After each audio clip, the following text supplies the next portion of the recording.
నమస్తే, this is Sourya. Welcome to our channel. మనతో పాటు senior journalist doctor Durga Vadlamani గారు ఉన్నారు. వారితో మాట్లాడదాం. మంగ్లీ కేస్ కి సంబంధించి గతంలో మనం ఒక డిస్కషన్ చేసాము. సుబ్బుకి లాయర్ అడ్వకేట్ సుబ్బుకి ఏదైతే ఆల్కహాల్ టెస్ట్ అనేది చేశారో అసలు ఆ టెస్ట్ చెయ్యొచ్చా చేయకూడదా, అప్పుడు చేయాల్సిన అవసరం ఏముంది, అసలు ఎందుకు చేశారు అనే చాలా క్వశ్చన్స్ వచ్చాయి. సో దీని మీద ఎవరిదైనా వెనక ప్రెజర్ ఉందా, కావాలని చేయించారని. సో దానికి సంబంధించి ఇప్పుడు కోర్టు ఒక తీర్పునిచ్చింది. అదే మాట్లాడదాం మేడం. నమస్తే మ్యామ్. నమస్తే అండి మ్యామ్. ఆ రోజు మనం డిస్కస్ చేసాము, మీరు అన్నారు కూడా అలా చేయడానికి వీల్లేదు, అట్లా ఎట్లా చేస్తారు, అదేమైనా డ్రైవింగ్ లో ఉన్నాడా, డ్రైవింగ్ చేసినప్పుడే జనరల్ ఆల్కహాల్ టెస్ట్ అనేది చేస్తారు అని. అయితే అసలు నిజంగానే అంటే స్టేషన్స్ లోకి వెళ్ళేటప్పుడు ఇలాంటి టెస్టులు చేస్తారా, దాన్ని పోలీసులు చేసిన ఒక ఫన్నీ దీని కింద తీసేస్తున్నారు జనాలు కూడా. ఆ రోజు తిట్టారు కూడా. సో మీరేమంటారు ఈ రోజు? ఏంటి ఈ రోజు హైకోర్టు అదే తీర్పు ఇచ్చిందండి. సిఐ రామకృష్ణకి నోటీస్ ఇచ్చింది. ఆ రోజు ఆ రామకృష్ణ గారే కదా టెస్ట్ చేశారు. మనమే అన్నాం కదా, నవ్వొచ్చింది మనకే, అసలు ఇదేంటిది అని. అంటే వాళ్ళు వాల్యూ తీసేసుకుంటున్నారు వాళ్ళకి వాళ్ళే, అసలు అవసరం లేదు. పోలీసులు చాలా చక్కగా పనిచేస్తున్నారు చెప్పాలంటే. అసలు తెలంగాణ పోలీసులు ఎంత బాగా పనిచేస్తున్నారండి, మంచి పేరు. సజ్జనార్ గారు వచ్చాక అసలు ఆయన అందరూ అప్రిషియేట్ చేస్తారు అన్ని విషయాల్లో. మరి ఎందుకు ఈయన ఇట్లా చేశారో అర్థం కాల. అంటే నేను అనేది మనకి స్వలాభాలే ఉండకూడదు కదా. When you're working for the government, ఇక్కడ మీరు మీ శాఖకి పనిచేస్తున్నారు, ప్రభుత్వం కూడా పక్కన పెట్టండి. మీ వృత్తికి, మీ కాకి డ్రెస్ కి మీరు న్యాయం చేయాలి. దానికి ఒక విలువ ఉంది కదా. అలాగే కోర్టుకు వచ్చిన పోలీస్ స్టేషన్ మెట్లోకి వచ్చిన లాయర్కి కూడా ఒక విలువ ఉంటుంది కదా. ఆయన నల్లకోటికి సుబ్బారావు గారు కాకపోతే ఆ నల్లకోటికి విలువ ఉంటుంది కదా. ఇక్కడ రామకృష్ణకి లేకపోయినా రామకృష్ణ డ్రెస్ కు ఉంటుంది, అతని ఒక డెసిగ్నేషన్ కు ఉంటుంది. అదే విధంగా సుబ్బారావు గారి డ్రెస్ కి నల్లకోటకు ఒక విలువ ఉంటుంది. మనకి వ్యవస్థల్లో ఇవన్నీ చాలా ముఖ్యం కదా. ఇంకోటి మేడం, ఆయన కోర్టులో ఆ యూనిఫామ్ లో ఉన్నప్పుడే కదా టెస్ట్ చేసింది. అది కూడా ఒక రకమైన అదే వాళ్ళని డిగ్రేడ్ చేయడమే, అవమానించడం కూడా. సో మొత్తం మీద ఇవాళ కోర్టు చాలా మంచి తీర్పు ఇచ్చిందండి. ఇటీవలి కాలంలో పోలీస్ వ్యవస్థ కావచ్చు, కోర్టులు కావచ్చు, ఎవరి పని వాళ్ళు చాలా సక్రమంగా చేస్తున్నారు. At least more than 90%. We have to appreciate that. So ఇవాళ కోర్టు చెప్పిన తీర్పుతోటి ఇప్పుడు ఎవరికండి ఇబ్బంది అని మీరు అడగచ్చు. అంటే రామకృష్ణకిను కోర్టు తీర్పుకి మంగ్లీ కుటుంబానికి ఏంటి సమస్య?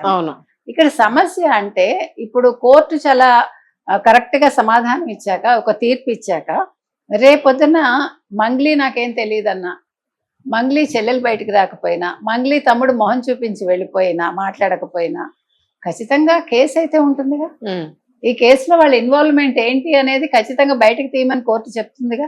ఇప్పుడు సిఐడికి ఇచ్చాక సిఐడి జస్ట్ లైక్ దట్ ఊరుకోదుగా.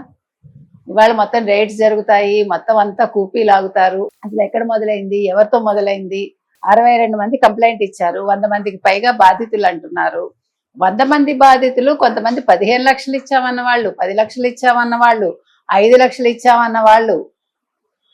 10 కోట్లైనా స్కామే, 100 కోట్లైనా స్కామే, 150 కోట్లైనా స్కామే, ఆఖరికి 10 రూపాయలైనా స్కామ్.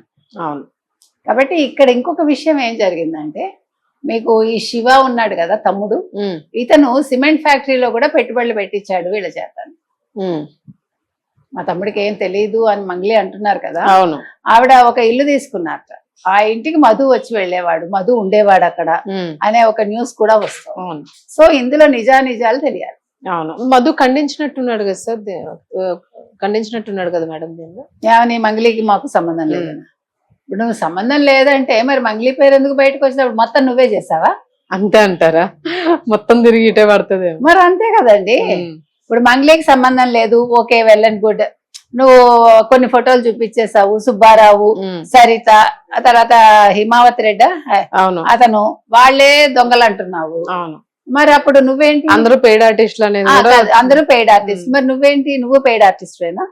నీకు ముందే బ్రెయిన్ వాష్ చేసి పంపించారా? నువ్వు దొరికిపో, నువ్వు లొంగిపో అని. నువ్వే కదా లొంగిపోతాను.